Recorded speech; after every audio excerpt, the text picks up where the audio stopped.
básicas que serviriam para comprar votos no interior do Ceará.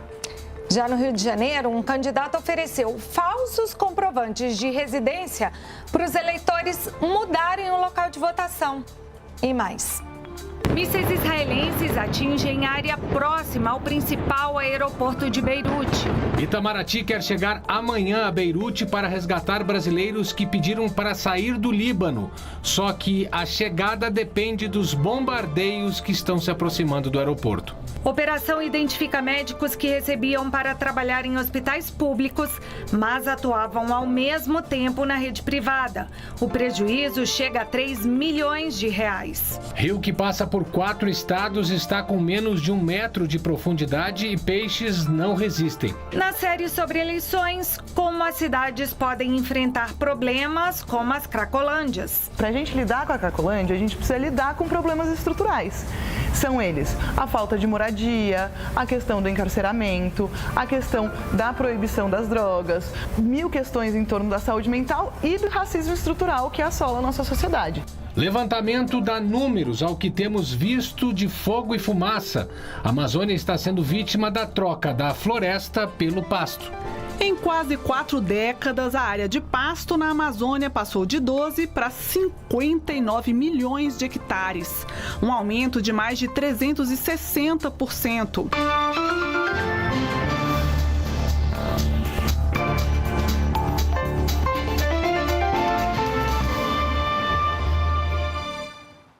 O presidente Lula se reuniu hoje no Palácio do Planalto com ministros e diretores de outros órgãos para discutir medidas para regulamentar as apostas online. Essa é uma grande preocupação. Uma das discussões é o uso do Bolsa Família, como a gente já tem informado aqui, para participar desses jogos. E a gente vai conversar ao vivo agora com o Leone Gabriel, que tem detalhes dessa reunião para a gente. Muito boa noite para você, Leone.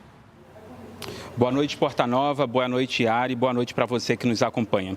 É isso mesmo, o encontro discutiu aí o uso dos jogos eletrônicos por mais de 50 milhões de brasileiros. Também falou sobre o endividamento da população e também o uso do Bolsa Família nas apostas online, as famosas bets. Segundo o Banco Central, em agosto desse ano, os beneficiários do maior programa de transferência de renda do governo federal gastaram aí 3 bilhões de reais nesses jogos. E desde o início do ano, o governo já editou 10 portarias regulamentando os jogos, as apostas online, e também implementaram medidas como o uso do cartão de crédito, também para fazer o acompanhamento dos CPFs que jogam, para levantar os casos de vício e também indícios de lavagem de dinheiro.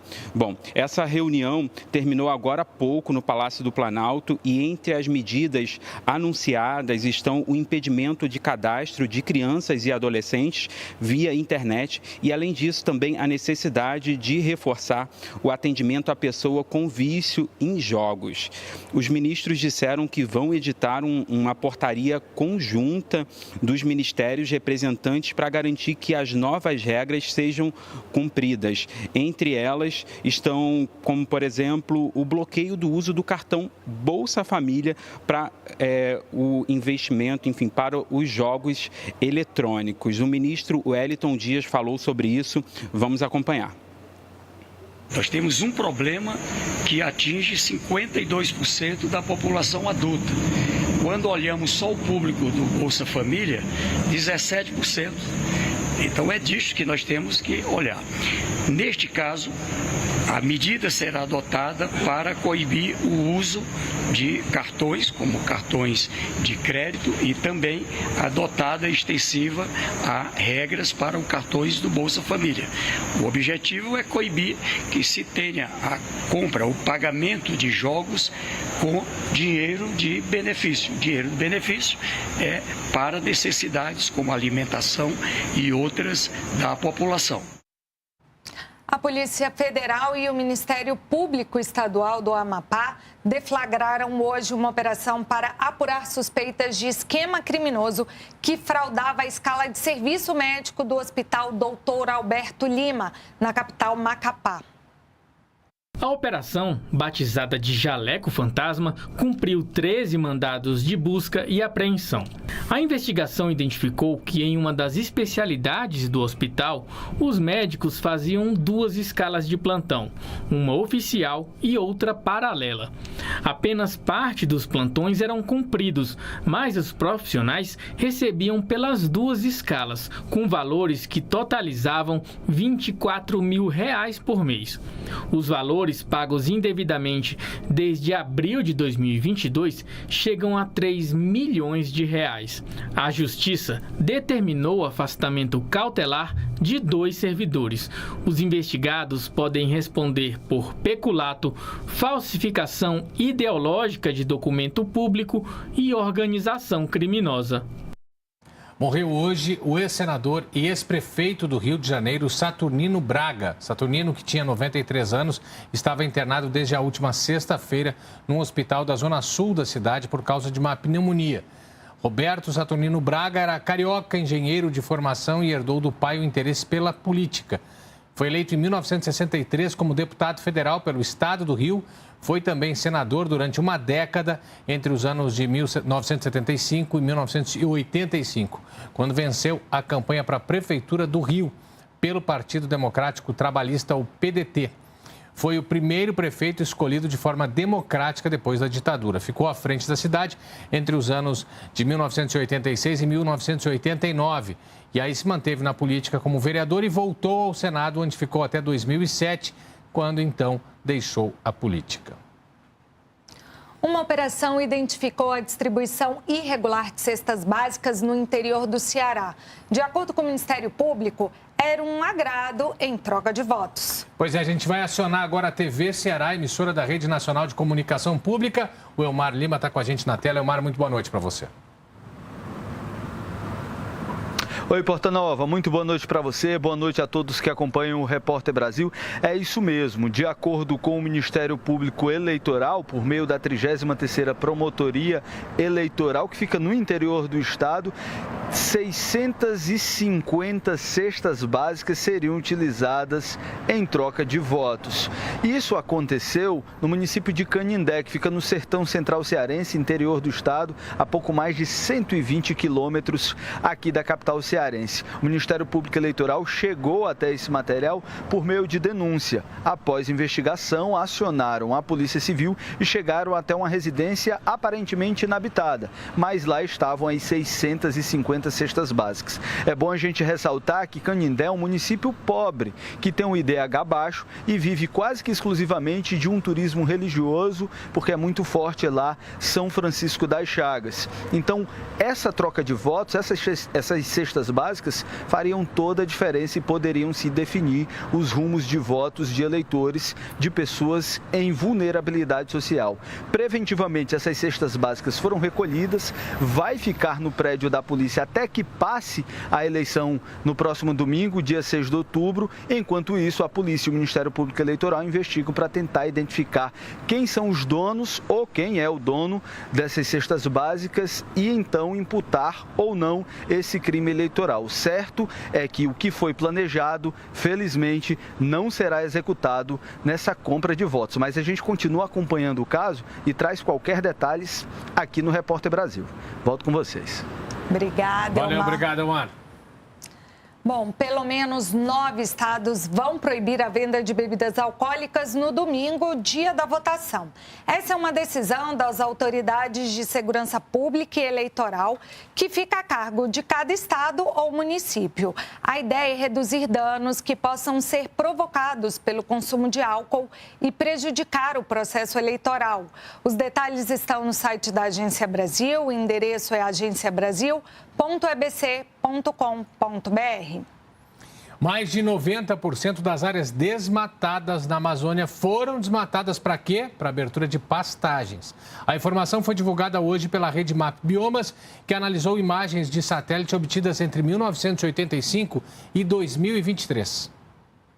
Em quase 4 décadas, a área de pasto na Amazônia passou de 12 para 59 milhões de hectares, um aumento de mais de 360%. Em 2023, 14 14% da Amazônia estava tomada pelo pasto. A maior perda de vegetação para pastagem foi registrada nos estados de Tocantins, Maranhão e Rondônia. Já a área agrícola aumentou 47 vezes no período. Passou de 154 mil para 7 milhões de hectares, com predomínio da soja, que representa mais de 80% do total. Segundo os registros, nesses 39 anos, a Amazônia perdeu 14% de sua vegetação nativa. Com relação aos incêndios florestais, outro levantamento, esse da Confederação Nacional de Municípios, informa que as queimadas no Brasil este ano afetaram quase 19 milhões de pessoas. 684 municípios estão em situação de emergência e o prejuízo econômico passa de 2 bilhões de reais. Bom, isso tem tudo a ver com o que a gente vai falar agora, porque tirou a floresta, muda o clima e a gente vem com a previsão do tempo. Lara, boa noite. Boa noite, Guilherme. Uma boa noite a todos. A gente viu a grande quantidade de queimada, todo um prejuízo gigantesco para o país. E essas queimadas continuam, infelizmente. Só nas últimas 48 horas, Mato Grosso já registrou quase 800 focos de queimada. Isso aí derruba a tese aquela do boi bombeiro, né? Que com entra certeza. aqui, vai para a floresta para tirar material orgânico. É verdade. Mas vamos lá, vamos começar então pela umidade do ar, que a gente voltou a ter alerta máximo hoje. Opa! E aí, exatamente numa área que ainda registra muitas queimadas, né? Chuva tá bem devagar aqui ainda, então Goiás, também parte aqui de Mato Grosso, chegando já norte, nordeste e pegando também parte do sudeste em Minas Gerais com alerta máximo, que significa que a umidade do ar está muito baixa, chegando perto de 12%. Chove, mas não é o suficiente. Eventualmente chove, não é o suficiente para... Aqui em Brasília a gente viu que teve um chuvisco, né? Dizem que pingou em algum lugar, não sei nem se chegou até o chão, né? Mesmo assim, a gente continuou com a umidade do ar ali perto dos 15%. Hoje batemos recorde de calor aqui, chegou a 36,8 graus e a previsão para essa semana indica que a mesma coisa deve acontecer ainda. Chuva aqui mesmo só semana que vem, lá para terça-feira. O que mais? Mapa, então, para a gente ver onde é que chove realmente amanhã. Nossa, aumentou a área amarela. Está crescendo. Infelizmente, a área que a gente vinha vendo aqui que estava verdinha, essa chuva ainda é muito irregular, muito devagar. Então, chuva mesmo amanhã ali na região norte do país, o que é bom também, porque os rios estão sofrendo ali. Agora, muita atenção aqui, São Paulo e Rio de Janeiro, porque a chuva amanhã pode vir muito forte, atenção principalmente para as áreas de risco, porque pode acontecer alagamentos e até alguns pequenos deslizamentos por aí. Em costa é importante ficar atento também, os alertas. Temperatura para a gente encerrar. Vamos lá. Vamos aqui, eu separei então 3 capitais. Rio de Janeiro amanhã, que bateu 40 graus essa semana, vai para 24 só de máxima. Goiânia ainda muito quente, com 39 graus, ainda na onda de calor. E Belo Horizonte quente e ainda seco, mas tem uma chancezinha de chuva por ali amanhã. Tá certo. A gente segue de olho também nas condições do tempo para tentar segurar um pouco, subir um pouco essa umidade e segurar as queimadas em boa parte do Brasil. Exato. A gente terminou com Minas Gerais, é para lá que a gente vai agora. Ah, sim, claro, com certeza. Porque, olha, essa época de seca também tem trazido prejuízos ali em Patos de Minas, que fica no sul do estado, né? Desde agosto, o rio Paranaíba, que é um importante curso d'água que passa por 4 estados brasileiros, tem apresentado ali um nível muito baixo e provocado, inclusive, morte de peixes. Pois é, a reportagem que você acompanha agora é da NTV Patos de Minas, da Rede Nacional de Comunicação Pública. A equipe de reportagem da NTV esteve em um dos pontos do rio Paranaíba, em Patos de Minas, aos fundos do bairro Copacabana, e mostrou a situação de alta mortandade de peixes. Segundo especialistas, as causas podem ser várias, mas possivelmente a pouca água, que reduz a oxigenação, aumentaria a mortandade dos peixes. Além disso, o despejo de esgoto no rio, ou ainda as primeiras chuvas, podem ter trazido produtos químicos para o solo provenientes de agrotóxicos de produções agrícolas. Na régua, próxima à Ponte do Arco, registra-se que a profundidade do rio nesta região é de menos de 1 metro. Nas áreas visitadas pela equipe no início da semana, onde normalmente há água, havia terra, pedras e areia. Para que a situação mude, espera-se consciência e muita chuva. Precisa muita chuva e a gente não está falando lá dos rios do norte do Brasil, a gente está falando da região sudeste. Isso, a chuva está voltando, mas está muito devagar ainda. A gente precisa que ela fique forte, ainda constante. Perfeito. Valeu, Lara. Obrigado. Obrigada, até amanhã. Seguimos, Yara, com você. Bom, a gente muda de assunto agora para falar de futebol, porque logo mais às 9h10 da noite, o Operário recebe a Chapecoense pela 30ª rodada da Série B. Os dois times estão no meio da tabela, o Operário é o 10º colocado, a Chapecoense está em 13º e quem está ao vivo em Ponta Grossa, no estádio Germano Kruger, é o repórter Vitor Carvalho. Boa noite, Vitor. Boa noite, Yara. Boa noite a você que nos acompanha no Repórter Brasil.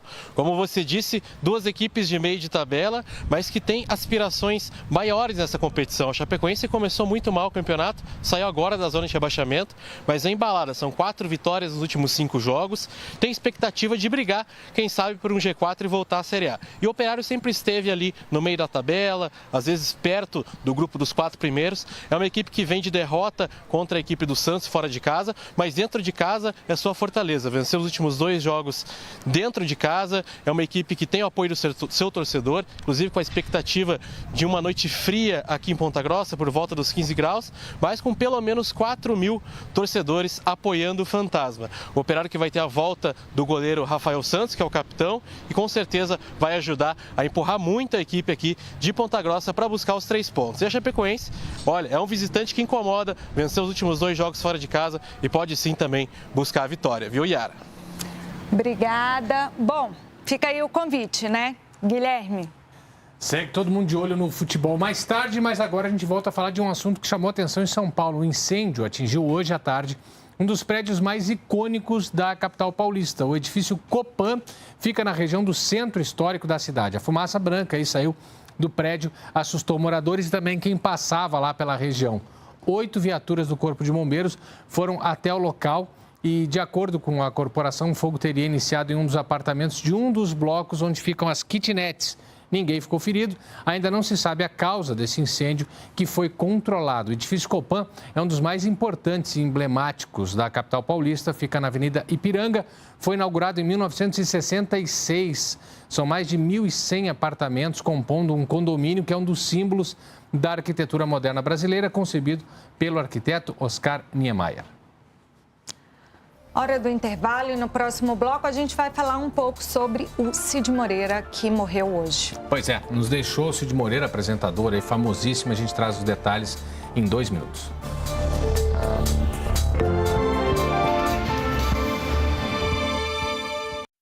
Se apronte para votar. Prepare seu coração, que vem aí a eleição. O primeiro turno acontece no dia 6 de outubro, das 8 às 17 horas. Confirme onde você vai votar.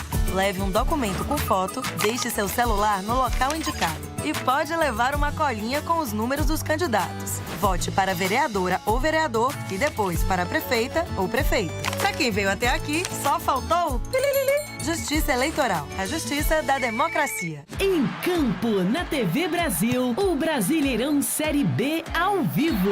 Hoje tem Operário e Chapecoense. Fique de olho em cada lance, aqui na tela do Nosso Futebol.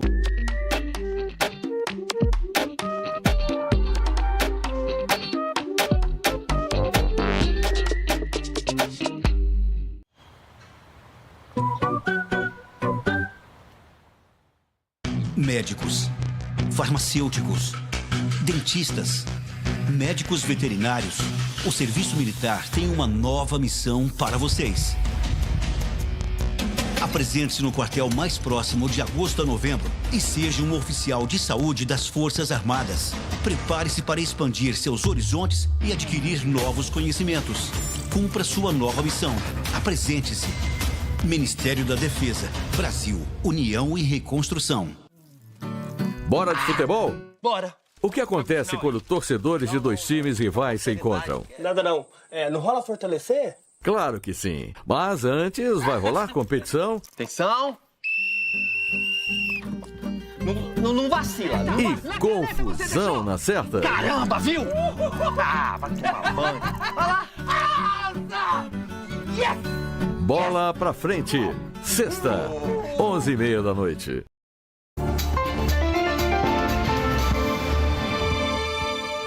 O Ministério da Saúde estima que cerca de 80% das pessoas com demência no Brasil estão diagnosticadas. Pois é, especialistas alertam que o diagnóstico precoce pode fazer a diferença no tratamento e retardar a evolução da doença. Patrícia resolveu se mudar de um apartamento e construir uma casa adaptada com acessibilidade quando Dona Sebastiana, hoje com 79 anos, começou a dar sinais de que algo não estava bem. Foi quando a mamãe começou a apresentar algumas confusões mentais, começou a falar coisas que não existia, a gritar, pedir socorro, aí eu fui em busca de ajuda. A gente precisa entender que o idoso com demência, ele não lembra das coisas, não é porque ele não faça esforço, não é porque ele não queira lembrar, é uma doença de fato. Então, a gente entender os sintomas da doença, entender que esses sintomas são da doença, já nos ajuda a tratar melhor a doença. As estimativas oficiais sugerem que cerca de 80% das pessoas com demência no Brasil não estão diagnosticadas. Mas, de acordo com o Ministério da Saúde, o atendimento no SUS às pessoas idosas com a doença cresceu nos últimos anos. Em 2023, foram cerca de 331 mil registros, ante aproximadamente a 254 mil em 2022. Até julho deste ano, os atendimentos já somam mais de 198 mil. Quantos não eram os casos daquelas cidades interioranas, de um Brasil anterior, né, em que era corriqueiro você ter o doidinho da cidade, a figura da pessoa, né, que se prestava a um quadro de maluquinho, de doidinho, as pessoas eram taxadas assim, por um desconhecimento nosso. A diferença é que hoje a gente consegue identificar isso como uma doença. E identificando isso como uma doença, tornou mais fácil o diagnóstico. A demência, ela não se trata só com remédio. A gente tem a terapia junto para retardar a progressão da doença e também para minimizar os sintomas e o impacto da doença no dia a dia do paciente e da família. Além de todo o tratamento, o amor continua sendo o melhor remédio. Quando eu lembro da minha infância, do que a minha mãe representou para mim, do esforço que ela teve para criar as filhas, para se dedicar à família. Às vezes ela anulou muitos sonhos dela para a gente realizar o nosso. Então eu cuido com mais amor. Uma pesquisa feita pelo Fórum de Segurança Pública em parceria com a Folha mostra que 17% dos brasileiros convivem com mini cracolândias no trajeto, por exemplo, de casa para o trabalho. Vamos para São Paulo falar com a Regiane Stella, que tem mais detalhes aí desse levantamento. Regiane, boa noite. Olá, boa noite, Yara, boa noite, Guilherme. Só a capital paulista possui 72 pontos onde usuários de drogas se encontram diariamente. São lugares que expõem um grave problema de saúde pública, desigualdade social e violação aos direitos humanos. Este é o tema da reportagem de hoje da série Retratos do Brasil.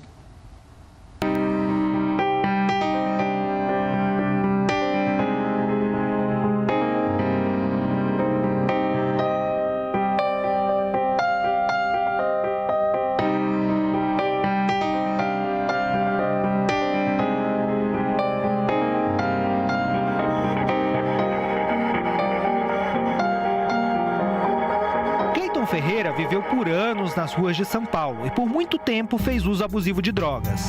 Na última passagem pela chamada região da Cracolândia, em 2017, chegou a perder a visão de um dos olhos durante uma ação de retirada de usuários das ruas do centro da capital paulista.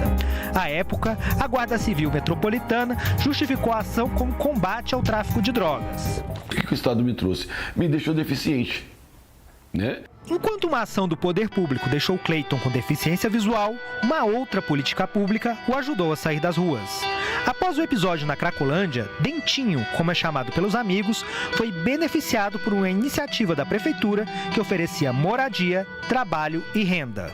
E aí, quando eu entrei para o Brasil, eu estava 6 meses sem tomar um banho. Sabe? Foi uma coisa louca, assim, porque você tá ali, né? Você não tem acesso às coisas, né? Dentinho se tornou um artista plástico e hoje atua como redutor de danos na mesma ONG que o ajudou a sair das ruas. O profissional, ele tem que ter um cuidado humanizado, né? Um cuidado humanizado, pensando que as pessoas têm história, pensando que as pessoas estão em momentos diferentes. O papel das guardas municipais, o crescimento da população em situação de rua e o consumo abusivo de drogas são temas que preocupam em cidades grandes e pequenas de todo o país.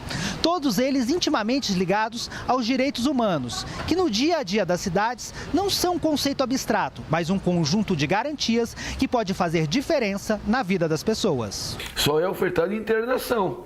Não tem um cuidado, não tem um diálogo, não cria um vínculo. Não, parece que você está tirando as pessoas do lugar e mandando elas para outro lugar. Para lidar com pessoas em extrema desproteção social, como nas chamadas cracolândias, é necessário garantir o mínimo de dignidade, com acesso à água e banheiros, e também oferecer cuidados sem julgamentos. É preciso entender que a Cracolândia é reflexo de problemas estruturais da cidade. Para a gente lidar com a Cracolândia, a gente precisa lidar com problemas estruturais. São eles a falta de moradia, a questão do encarceramento, a questão da proibição das drogas, 1000 questões em torno da saúde mental e do racismo estrutural que assola a nossa sociedade. Sem a gente lidar com essas questões, a Cracolândia vai existir e resistir independente se a gente acha que a gente acha dela, né?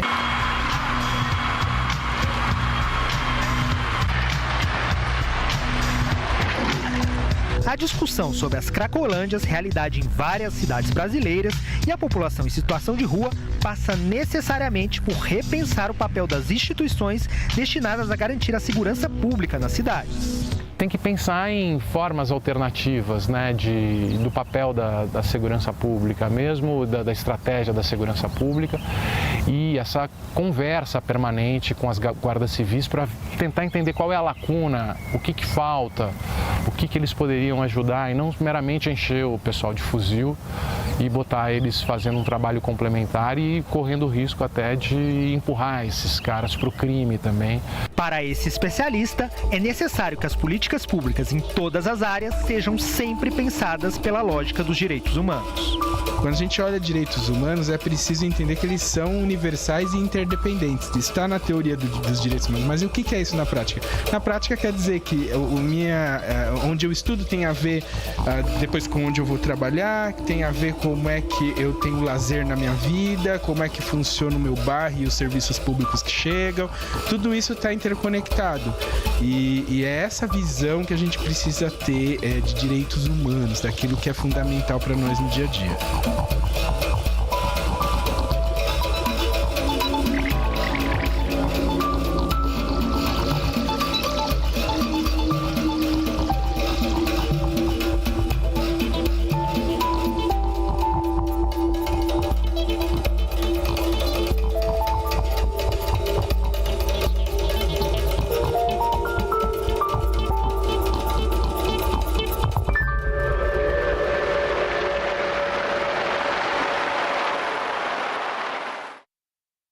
A dependência em drogas lícitas ou ilícitas é considerada uma doença pela OMS, Organização Mundial da Saúde, e traz males não só para o indivíduo, mas também para toda a sociedade.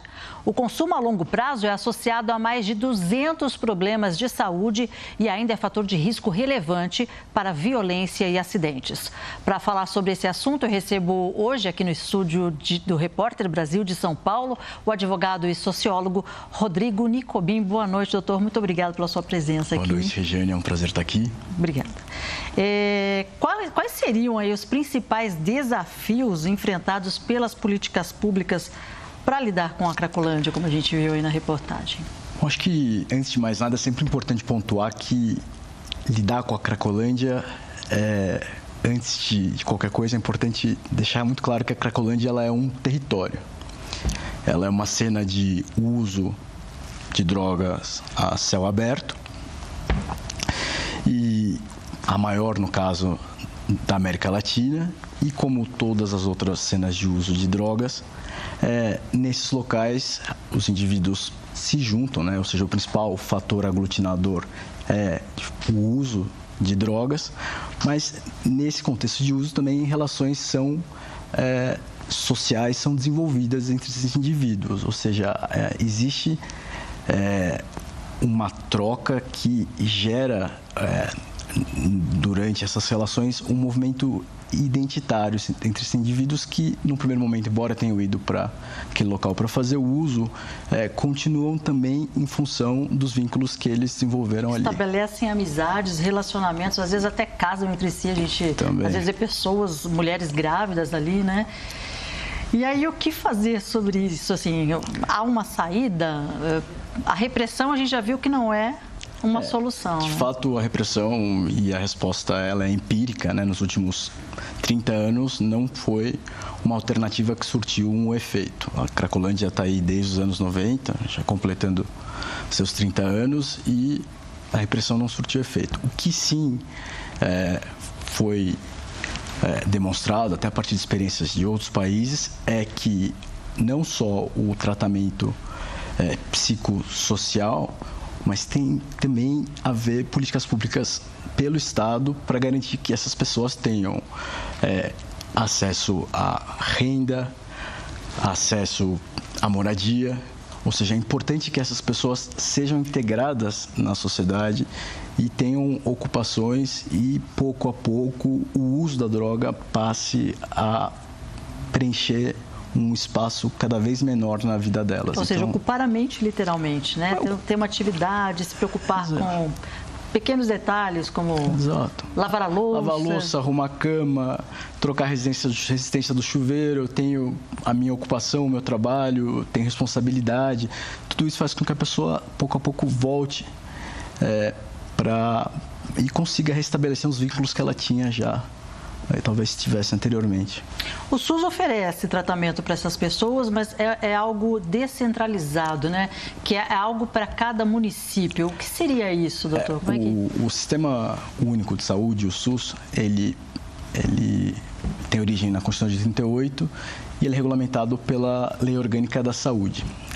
Dentre as diretrizes da Lei Orgânica da Saúde, uma delas é a descentralização do sistema. E, no caso, o município é o ente responsável por prestar o serviço de saúde à população. Ou seja, um desafio para os próximos prefeitos que devem ser eleitos agora, neste domingo, né? Sem dúvida alguma. E acho que aproveitando as eleições e sabendo que cabe à prefeitura, né, e aos municípios a implementação dos programas de saúde, inclusive de saúde mental e atenção psicossocial para dependentes químicos, é muito importante que a população analise os planos de governo de cada um dos candidatos e tente entender qual que é a visão daquele candidato ou o que ele está propondo para poder lidar com uma questão que é tão delicada. Muito obrigada, doutor, pelos seus esclarecimentos. Boa noite. Boa noite. Obrigada. Voltamos com vocês aí no estúdio de Brasília. Tá certo. Obrigado, Regiane, pelas informações. E morreu no Rio de Janeiro aos 97 anos Cid Moreira, um dos maiores e mais conhecidos apresentadores do telejornalismo brasileiro. Cid Moreira foi um dos rostos mais conhecidos da televisão brasileira. Ele fez história e ajudou a fazer história do nosso telejornalismo. Cid iniciou a carreira em 1944 numa rádio em Taubaté, no interior de São Paulo. 6 anos depois, mudou-se para o Rio de Janeiro. Foi trabalhar na rádio Mairink Veiga. Não demorou muito e começou a apresentar comerciais ao vivo na televisão, que também dava os primeiros passos no país. A estreia como locutor de noticiários em 1963 foi no Jornal de Vanguarda, criação de Fernando Barbosa Lima na TV Rio. Dali em diante, Cid consagrou-se e em 1969 foi chamado para estrear o Jornal Nacional da TV Globo. Foram 26 anos à frente de um dos telejornais mais importantes do país e que o rosto, a voz e o nome de Cid Moreira ajudaram a dar credibilidade. Afinal, foram 8.000 vezes que Cid apresentou o telejornal. Cid Moreira estava internado num hospital da cidade de Petrópolis, na Serra Fluminense, onde deu entrada para tratar uma pneumonia. Uma das últimas aparições de Cid Moreira na TV foi no programa Sem Censura da TV Brasil. Primeiro, um beijo para Cissa, por quem eu tenho muito carinho. Um prazer ver você trabalhando nesse programa tão simbólico para todos nós, brasileiros. O jornalista Albino Castro fala sobre o legado que Cid Moreira deixou para todos os profissionais e amantes da TV brasileira. 2024 ficará marcado como o ano do desaparecimento de dois dos maiores ícones da televisão no Brasil, com a morte do carioca Silvio Santos, pseudônimo de Cenoura Bravanel, ocorrida em setembro, e hoje do paulista de Taubaté, Cid Moreira, que por 27 anos, de 1969 a 1996, foi a voz e a imagem do Jornal Nacional. Ambos, originalmente locutores noticiaristas, marcaram época nos anos 1970, justamente na Rede Globo. O carioca Silvio Santos fez sucesso em São Paulo com seu programa dominical. E o paulista Cid Moreira percorreu o caminho inverso ao se transferir para a Rádio Mairink Veiga, do Rio de Janeiro, tornando-se depois o apresentador do Jornal Nacional. Sucedeu o célebre repórter Écio dos Diários Associados das décadas de 1950 e 1960. O repórter Écio se definia como testemunho ocular da história. Pode-se dizer exatamente o mesmo de Cid Moreira, que da bancada do telejornal, na sede do Jardim Botânico, noticiou os piores momentos da ditadura militar, como o famigerado ato institucional número 5 e a redemocratização do país. Cid Moreira, como Silvio Santos, entraram ainda em vida para a história e agora são dois símbolos imortais da nossa televisão. O presidente Lula lamentou a morte de Cid Moreira, disse que o Brasil se despede com tristeza de uma das personalidades mais emblemáticas da televisão. Bom, nós vamos para o intervalo agora e na volta a gente fala um pouco das medidas que o Brasil tenta tomar para tirar os brasileiros que estão no Líbano pedindo para sair, só que tem um problema no meio do caminho ainda. Pois é, em 2 minutinhos a gente te conta.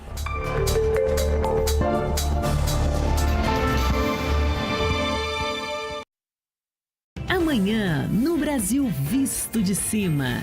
Vitória e Vila Velha, Espírito Santo. Duas das mais antigas cidades brasileiras em meio a um litoral deslumbrante. 6 da tarde.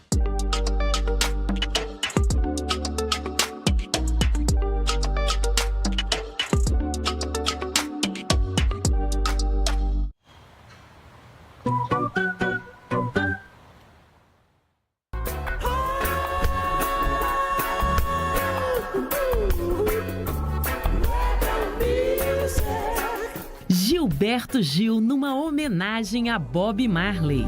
Já jamais permitirá. Caia na gandaia. So don't worry about a thing. Every little thing is gonna be. Sábado, 2:30 da tarde. O jornalismo público está de cara nova na internet. A Agência Brasil e a Rádio Agência Nacional ganharam um novo site. Mais leve, mais conectado com o seu celular e com os canais de compartilhamento. Tudo para melhorar o acesso às notícias que fazem diferença na sua vida. Acesse e aproveite o melhor das principais agências públicas de notícias do país. Bora de futebol? Bora! O que acontece quando torcedores de dois times rivais se encontram? Nada não. Não rola fortalecer? Claro que sim. Mas antes vai rolar competição. Atenção! Não vacila. E confusão na certa. Caramba, viu? Vai tomar banho. Vai lá. Yes! Bola pra frente. Sexta, 11:30 da noite.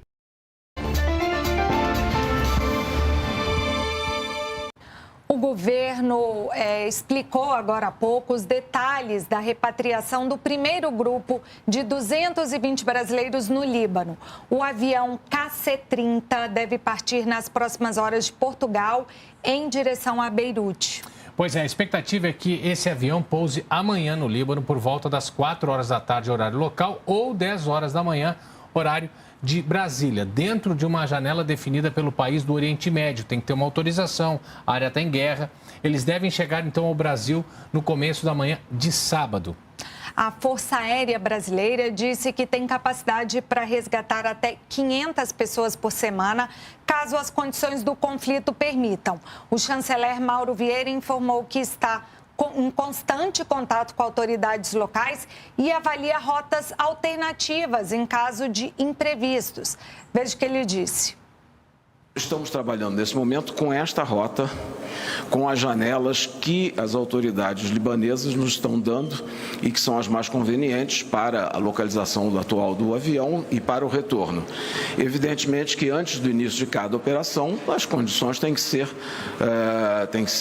reconfirmadas. E evidentemente já examinamos alternativas por outros países, temos que ver quais são, há um número de bases ou de outras alternativas que estão sendo tratadas aqui pela reunião dos dois ministros do Comando da Aeronáutica com a embaixada nossa no Líbano e também com a rede de embaixadas nos países da região. Bom, pois é, então tem esse plano do Brasil para retirar os brasileiros de lá.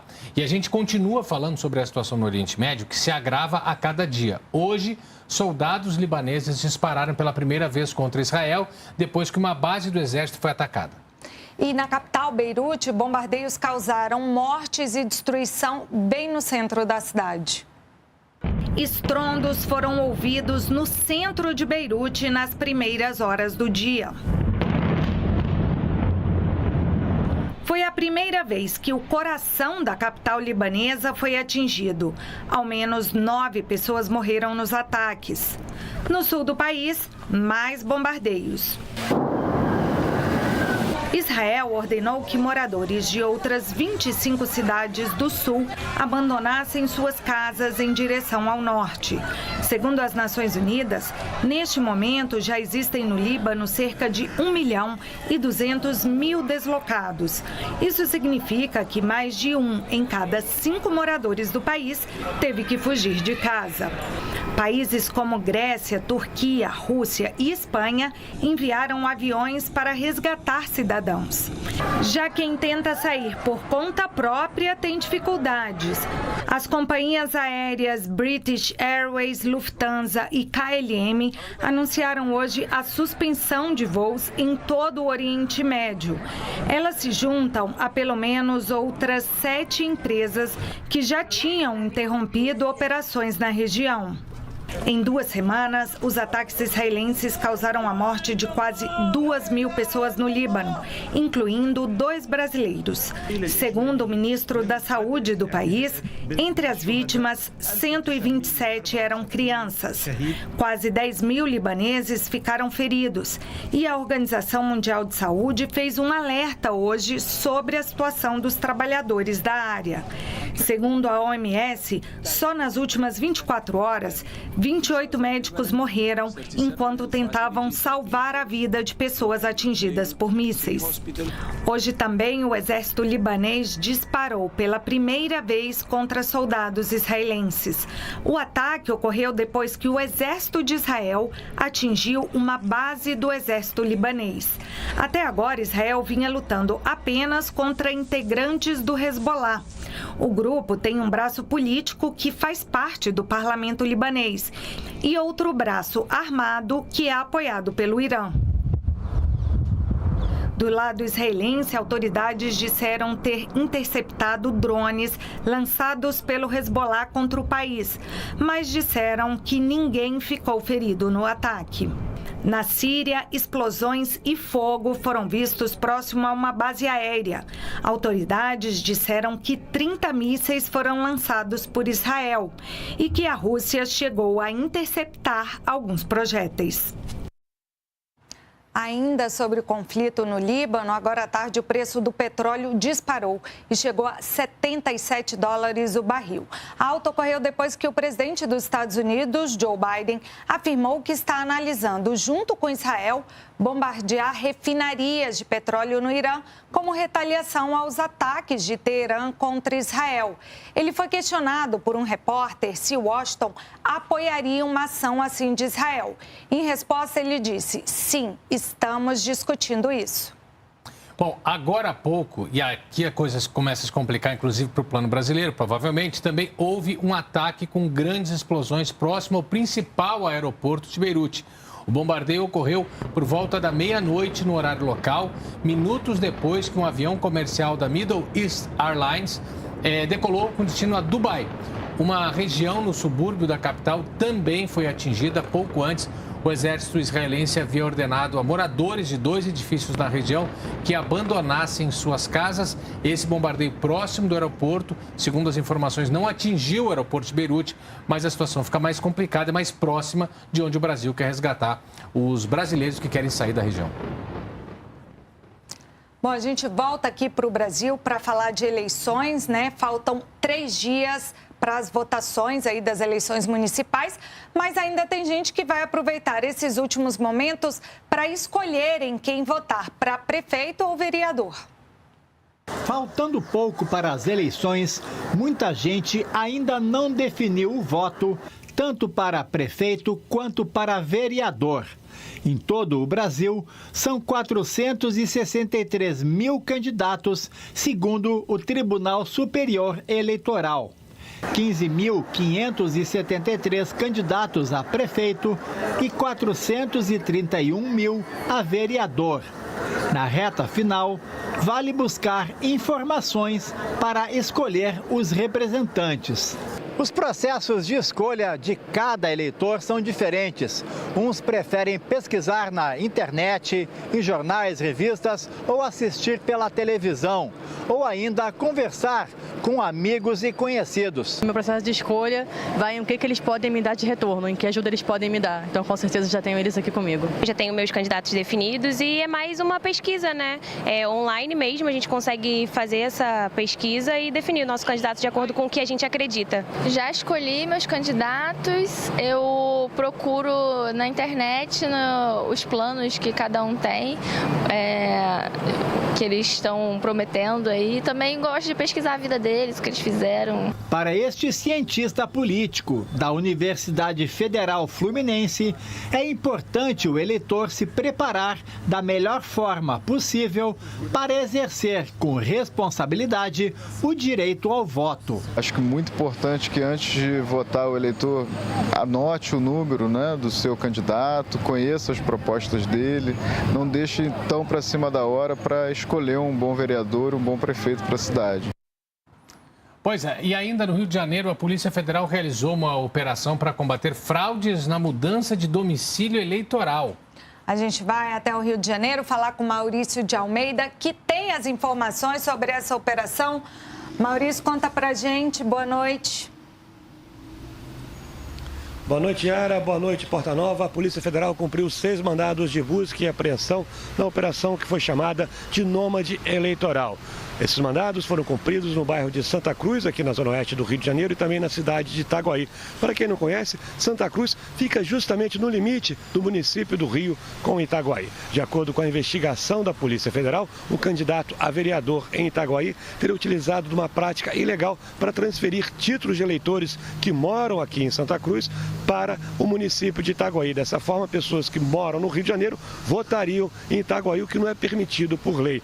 Ele teria utilizado falsos comprovantes de residência para fazer essa transferência do domicílio eleitoral, em troca prometido para esses eleitores vantagens financeiras. Essa acusação foi reforçada depois que um suspeito foi flagrado pagando multas justamente de eleitores que tinham sido cooptados. O nome do candidato a vereador em Itaguaí não foi revelado, mas por enquanto ele vai poder continuar concorrendo na eleição do próximo domingo, já que a candidatura dele não foi indeferida pelo Tribunal Regional Eleitoral do Rio de Janeiro. De acordo com essa investigação da Polícia Federal, os suspeitos vão responder pelo crime de fraude eleitoral, participação em organização criminosa e também cooptação de menores, já que alguns eleitores que foram transferidos para votar em Itaguaí são menores de idade. Porta Nova, Yara. Muito obrigado, Maurício. E sobre a violência política que tem se intensificado nesse período eleitoral, o ministro da Justiça, Ricardo Lewandowski, afirmou que há uma ação conjunta entre as forças de segurança e a Justiça Eleitoral para barrar a candidatura e eventual posse de prefeitos e vereadores envolvidos com facções criminosas. O que se está fazendo, juntamente com a Polícia Federal e os órgãos de segurança, é uma triagem muito cuidadosa dos candidatos a vereador e a prefeitos para que não haja infiltração do crime organizado, para que nós tenhamos a certeza de que eles não participam de alguma facção criminosa. Então, os antecedentes estão sendo examinados com muito cuidado. Se eventualmente, como eu disse, alguém fuja deste pente fino e seja eleito, ele será cassado depois, ou, enfim, for o caso, nem tomará posse. Nós estamos atentos, é um fenômeno novo que jamais foi cogitado no Brasil. Ainda sobre violência nas eleições, o pleito deste ano já tem mais casos de violência política do que nos anteriores. Estamos falando de agressões, ameaças e até homicídios. Pois é, a gente precisa aprofundar esse assunto, entender melhor o contexto e as causas. E a gente vai conversar com a coordenadora de incidência política da Terra de Direitos, Gisele Barbieri. Muito boa noite. Só para explicar, a organização atua na defesa dos direitos humanos. E é o que a gente precisa, é defender direitos humanos, porque a situação como está, sempre há casos de violência numa eleição, né? Muito boa noite. Mas o que está acontecendo dessa vez? O pessoal está se espelhando no que está acontecendo nos debates, nas conversas, na postura dos políticos? Boa noite, Guilherme. Boa noite, Yara.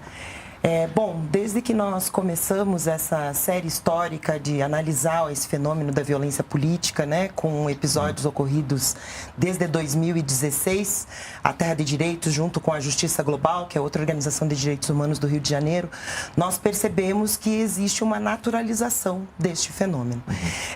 Um crescimento muito grande. Se nas eleições de 2018 nós percebíamos que ocorria um caso de violência política a cada 8 dias, nas eleições de 2022 já era um caso a cada 7 dias, e nessas eleições, só nesse ano, a gente percebe que ocorre um caso de violência política a cada 1 dia e meio.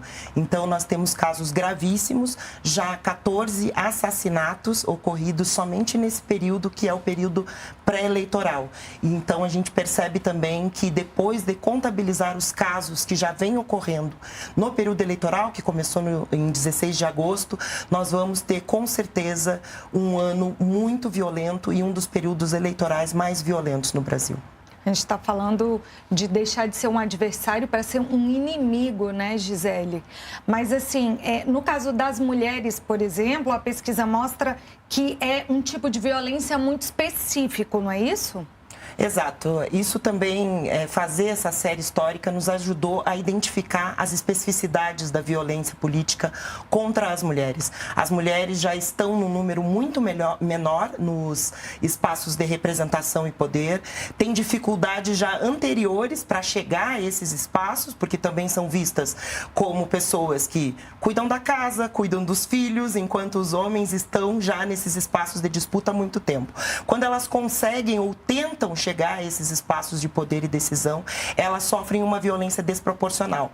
E nesse período que a gente analisou, 46% desses casos foram contra mulheres. Mulheres cisgêneras, mulheres transgêneras, mulheres transexuais.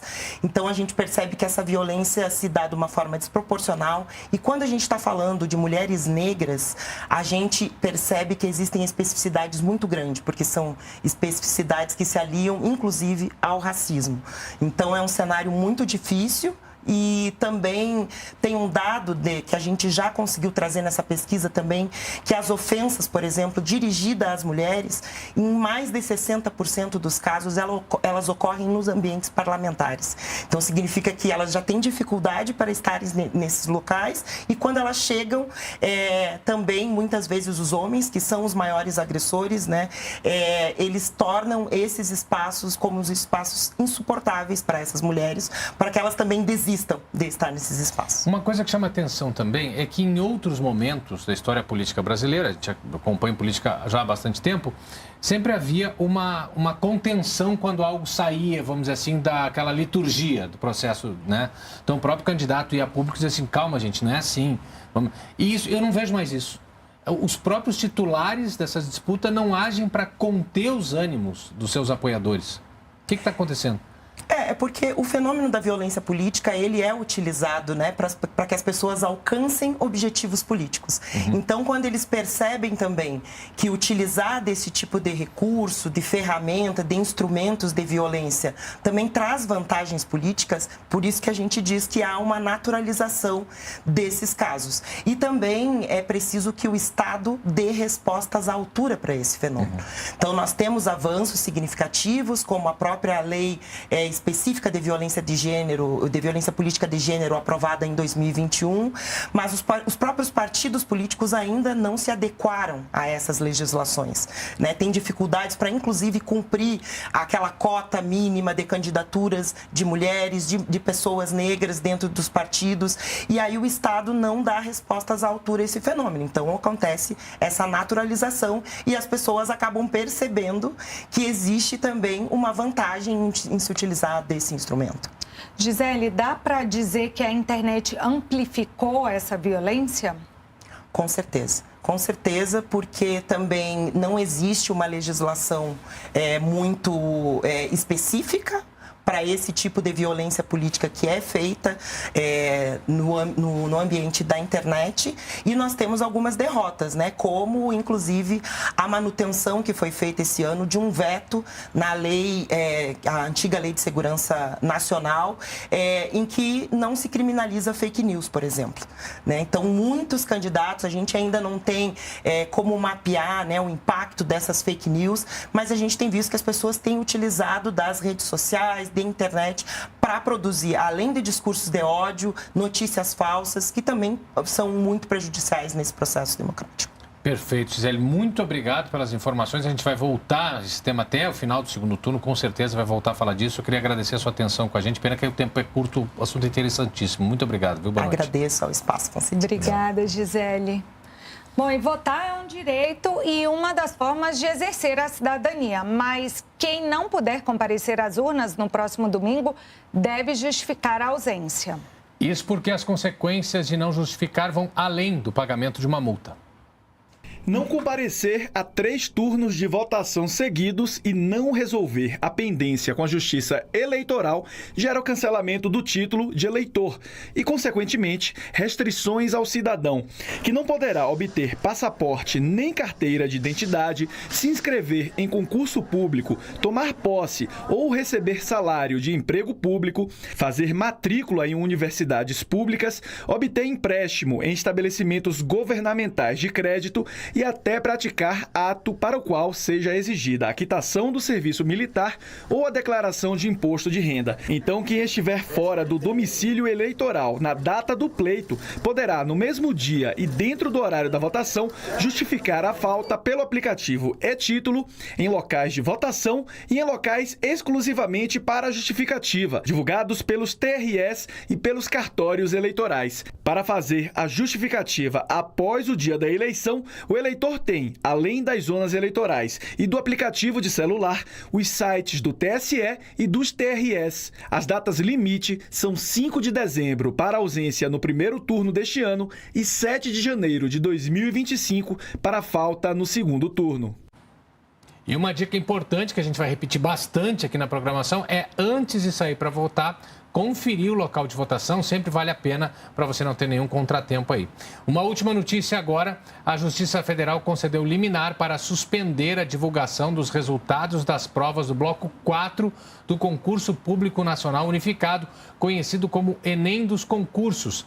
A decisão ocorre porque teria havido um erro na aplicação das provas em uma escola de Recife. Algumas provas do turno da tarde foram abertas e entregues pela manhã. As notas da prova objetiva dos demais blocos estão previstas para serem divulgadas em 8 de outubro. O Ministério da Gestão informou que ainda não foi notificado dessa decisão e a gente atualiza para você aqui conforme as novidades forem aparecendo também. Bom, o Repórter Brasil termina aqui. A gente volta amanhã às 7 da noite. Boa noite. Tchau, tchau. E a gente encerra com imagens daquelas explosões próximas ao aeroporto de Beirute, capital do Líbano. Uma boa noite para você, apesar das imagens, e até amanhã. Tchau, tchau.